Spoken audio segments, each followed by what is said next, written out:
Em pronunciamento ao vivo, o deputado federal Bibo Nunes, aliado do presidente Jair Bolsonaro, relatou o andamento dos trâmites para a criação do novo partido Aliança pelo Brasil e rebateu notícias veiculadas na velha imprensa que depreciaram a agremiação e insinuaram que o projeto estaria sendo abandonado. O deputado asseverou: o Aliança pelo Brasil é um partido que sai do PSL, que é o partido mais rico do Brasil hoje, para ser o partido mais pobre do Brasil. Sem fundo eleitoral, sem fundo partidário, sem tempo de televisão, mas com honra e patriotismo de sobra. Raposas felpudas não serão aceitas. Assista. Alô, aliados, tudo bem? Sou o deputado federal Bibo Nunes, jornalista, empresário da área. Satisfação estar aqui fazendo mais uma live com vocês. Neste domingo à tarde, um domingo onde o futebol está voltando em vários estados do Brasil, o que é muito bom, né? Porque quanto mais ficarmos parados, pior para tudo. Pior para o futebol, pior para a economia, pior para a saúde e para muito mais. Mas esta live eu estou fazendo para dar minha opinião sobre o que muitas pessoas estão perguntando com relação ao novo partido de Bolsonaro, o Aliança pelo Brasil. Ali está uma matéria na revista Veja, que saiu hoje, dando a entender que o partido está desmotivado, está meio para baixo, difícil de montar. Negativo. O momento é de pandemia. Reunir pessoas neste momento é totalmente inviável e não queremos fazer isto. Mas nos bastidores estamos trabalhando muito e o número de assinaturas será o menor empecilho para nós. Com certeza, as 492 mil assinaturas conseguiremos com facilidade, acredito eu, no máximo até o final do ano. E quem tem essa empolgação é a doutora Karina Cufa, o doutor Admar Gonzaga, com quem deverei ter reunião na semana que vem em Brasília, para viabilizarmos o Aliança pelo Brasil.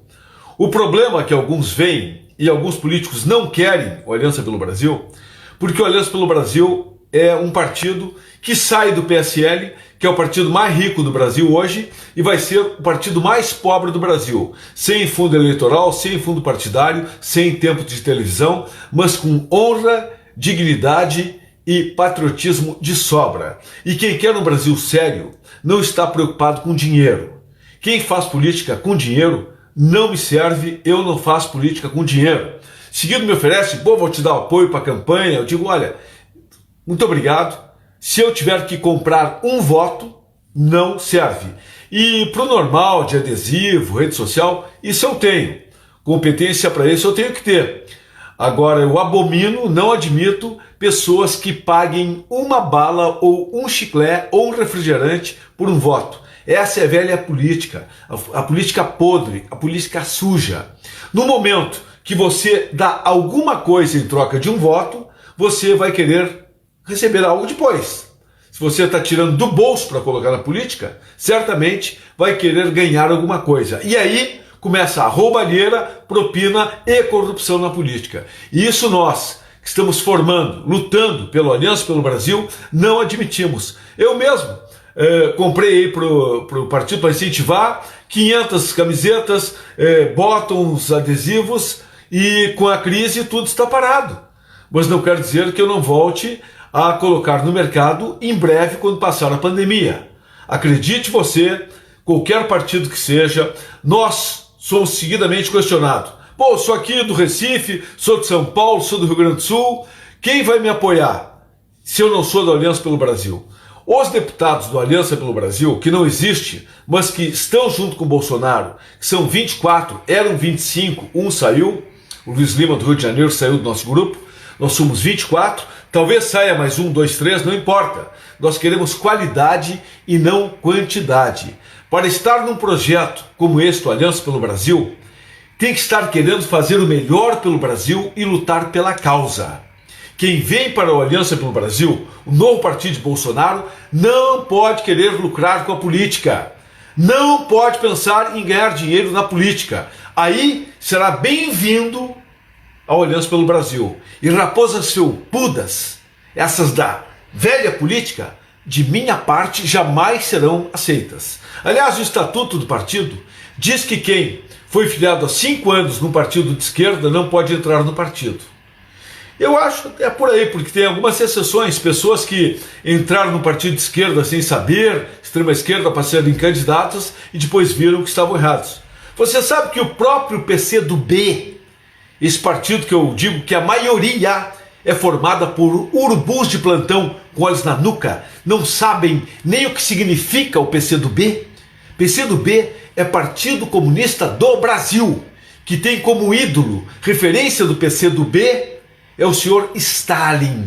Stalin foi o maior genocida da história da humanidade. Stalin matou mais de 50 milhões de pessoas. E vejam vocês que, seguido, deputados do PSOL, PCdoB, PSB, vêm chamar Bolsonaro de genocida, quando eles idolatram o maior genocida do mundo, que foi Stalin. Tem coisas que não dá para aguentar. E a boa notícia é que Bolsonaro está muito bem, está andando de moto por aí. Dos deputados e senadores, diz claramente que nós somos invioláveis nos votos, palavras e atos, opiniões. É claro que a gente tem sim o direito de externar as nossas opiniões, as nossas palavras, os nossos atos também. Se nós estamos participando de alguma atividade como essa aqui e externamos a nossa opinião, nós não estamos apenas falando em nosso nome, nós estamos falando em nome daqueles que nós representamos, que são os eleitores.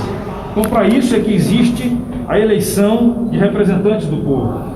E exatamente em função disso daí, para terem uma ideia, nesse momento a gente está discutindo, eu estou com 2 volumes aqui, que são as minhas razões de defesa que estamos apresentando. A Procuradoria-Geral da Câmara, assim como a deputada Bia também tem as dela, e vários outros deputados, porque tivemos o sigilo bancário quebrado, acusados de estarmos apoiando manifestações antidemocráticas. Nada a ver com isso daí. Primeiro que não apoiamos, e se tivéssemos apoiado, teríamos todo o direito, assim como cidadãos, não somente como deputados.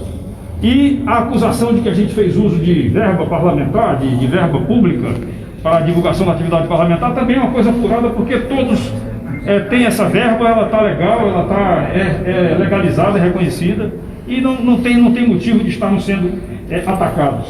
A agressão que é feita à Câmara dos Deputados e ao Senado Federal com esse inquérito 4828, ela precisa ser contestada, porque ela pode ser o começo de muitas coisas. A gente tem preocupação quanto a isso, e a nossa liberdade de expressão, ela precisa continuar acontecendo. E lembrando que nós também tivemos o cerceamento da liberdade de imprensa, quando alguns blogs, que é a mídia não tradicional, também tiveram seus materiais apreendidos e estão impedidos de fazer uso da palavra, externando aquilo que as pessoas que assistem a eles, elas possam ouvir e ver o que eles estão fazendo. Então a gente precisa sim ter muito cuidado com isso, e mais preocupação agora, deputada Bia, com o PL das fake news, esse PL 2630 que está chegando aqui na Câmara, que já chegou na Câmara, e que a gente tem uma preocupação sim, porque ele pode cessear a nossa liberdade de expressão, não somente do deputado, dos brasileiros como um todo. A Constituição existe para isso, a gente precisa fazer com que a vontade do povo, que é soberana, ela sim é soberana, ela seja cumprida. A gente lamenta, não é uma agressão às instituições, pelo contrário, talvez algumas instituições estejam sendo agredidas quando o presidente da República nomeia alguém e é impedido por um ato monocrático de um integrante de um outro poder. Essa é a realidade que a gente está vivenciando, e a gente quer hoje aqui fazer um chamamento que mais deputados e senadores possam se juntar a nós, para que a gente possa estar juntos nessa discussão em prol da nossa liberdade de expressão, liberdade de opinião, liberdade de imprensa, e também da nossa inviolabilidade como deputados federais. Alguém mais quer falar? Obrigada. Se você continuar falando, você quer ser a minha palavra. Então... Bom, boa tarde a todos. Obrigada por estarem aqui.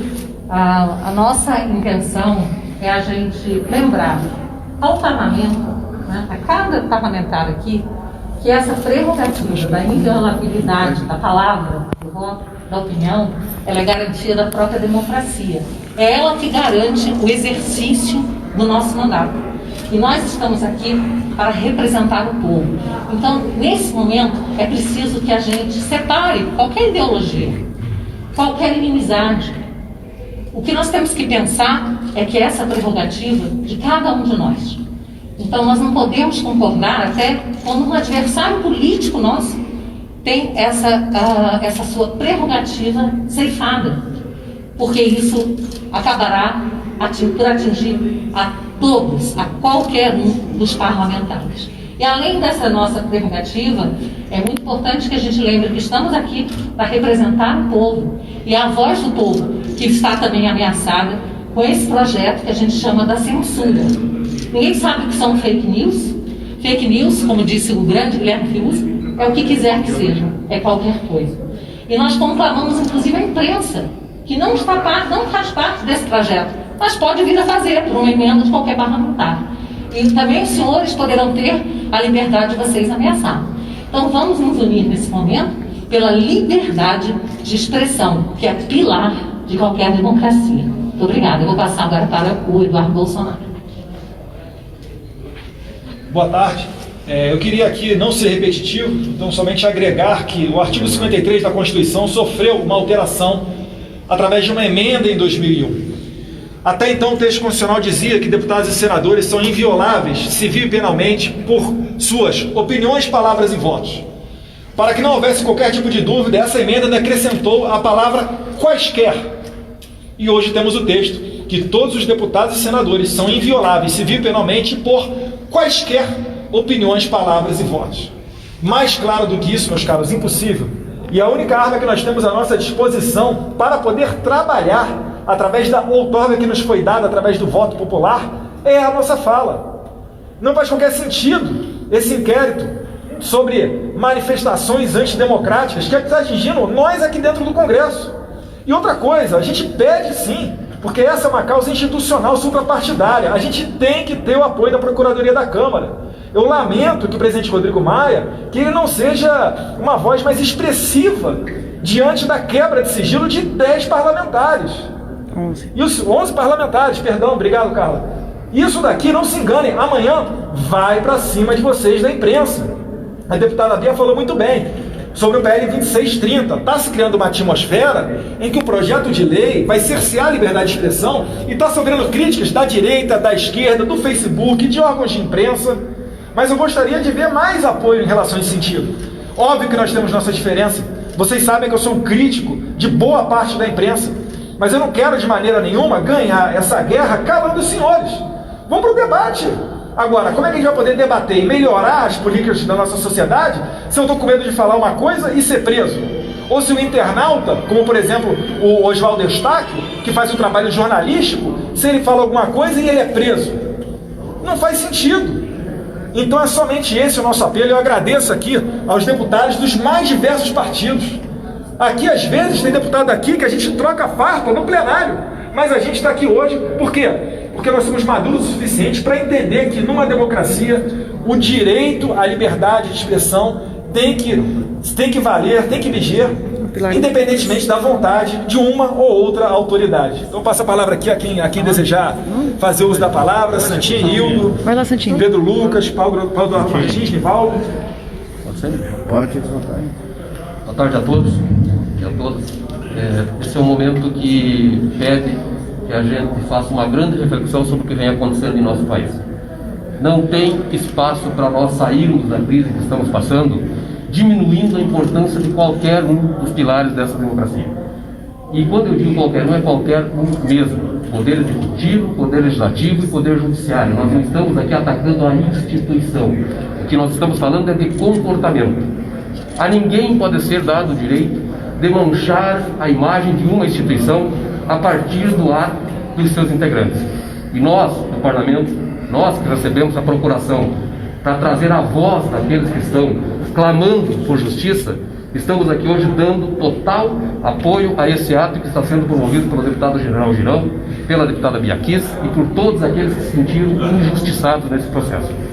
Nós não vamos abrir mão de defender as prerrogativas desta casa e também de lutar pela nossa democracia. Paulo. Quem mais? O Paulo. Jornalista. Boa tarde a todos. Além de reiterar tudo que assinar, aliás, subscrever tudo que já foi dito, eu quero chamar a atenção para a gravidade do que está ocorrendo.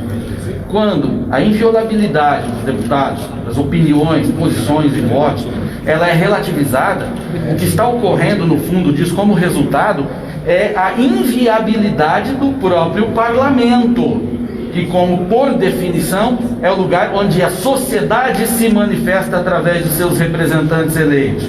Então, quando essa manifestação ela pode ser alvo de criminalização, o parlamento sim está sendo viabilizado e sua ação está sendo limitada para quem interessa no momento. E a gente não pode permitir isso. A casa não está devidamente atenta ao risco, ao que representa realmente todo esse movimento que está ocorrendo. Nós não podemos ser defensores das prerrogativas parlamentares ou da liberdade de expressão por conveniência. Nós temos que ser defensores dessas duas coisas por princípios. Defender a liberdade de expressão quando a gente concorda com o que está sendo dito é uma beleza. Eu quero ver defender quando a gente não concorda com o que está sendo dito, mas luta para manter o seu direito daquele de dizer. E esse é o ponto. Tudo isso envolve um movimento maior.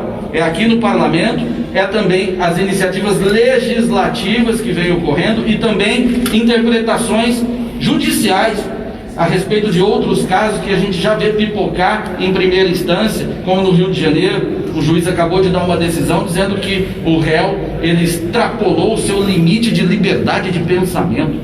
O que é isso? Então, o PL que fala de fake news, o popular PL das fake news, ele mira primeiro nas redes sociais, mas ele acaba atingindo a liberdade de expressão. E quando atinge a liberdade de expressão, atinge aqui do parlamentar, atinge das pessoas que são usuárias das redes, atinge de vocês, profissionais de imprensa, qual eu também sou. E que se a opinião agora que incomoda é aquela que está nas redes ou a que está na tribuna da imprensa, logo será aquela que está nas bancadas dos telejornais, nas páginas de opiniões dos jornais ou nas colunas de revistas. Esse movimento não tem que ser só desses parlamentares. Aqui eu acho que a gente apenas representa muitos que têm interesse nisso, que não suportam um ambiente de restrição de liberdade de expressão, e esse alerta serve a todos os brasileiros, especialmente aos profissionais que sobrevivem disso. Muito obrigado. Além de reiterar o que os meus colegas falaram, eu queria dividir com os senhores um sentimento que hoje é meu, mas amanhã pode ser de cada um dos senhores ou de alguns dos senhores. Eu tive o meu sigilo bancário e telemático, nem sabia que existia isso, quebrados, por conta de um tweet.